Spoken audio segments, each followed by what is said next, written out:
Tomorrow, Boris Johnson will walk into Downing Street and complete the quest he begun decades ago. When he was a child, he used to say he wanted to be world king. His adventure as Prime Minister begins now. Just how long, though, can he stay in the game? There are many obstacles this Prime Minister faces once he moves in tomorrow. But, thanks to the Fixed Term Parliament Act, he can remain in number 10 unchallenged until 2022. How likely do the parliamentary games masters think this is?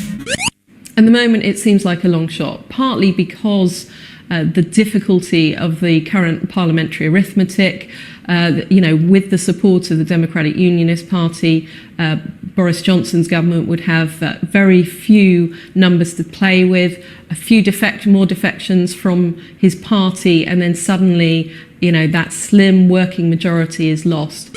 So it's unlikely he'll wait 3 years to call a general election. But it might not be up to him when it's called. Tomorrow he will take office. On Thursday, the very next day, Labour could call a vote of no confidence. Likely? Theoretically, but practically it's unlikely, because not only would it require somebody to table that vote, but it's for the government then to decide when they want to have the vote, have the debate about it. If he can last through Thursday, then Parliament goes into recess and MPs go off on holiday. That's when Mr Johnson is expected to go on a tour of the UK and meet EU leaders to discuss Brexit. Mr Johnson would keep his job until Parliament is recalled on September 3rd, so Labour could choose to have a vote of no confidence as soon as they arrive back. If the government lost, they would have 2 weeks to try and persuade MPs to change their minds. If they can't, a general election is automatically triggered, and the earliest possible date for it will be the 24th of October, just 7 days before we're due to leave the EU. What happens in the autumn all depends on how Mr Johnson spends his summer.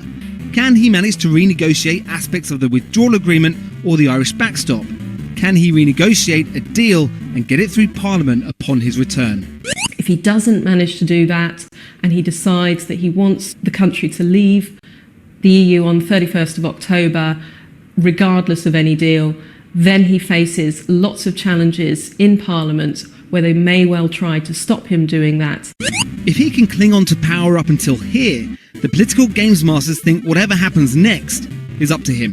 I think it's most likely that he'll see what progress he can make and then look to whether or not he should have a general election soon after that. No one is certain about the next move Mr Johnson makes, or if Parliament makes it for him. The smart money seems to be on a general election, at which point we find out if Boris Johnson moves to the next level or if it's game over.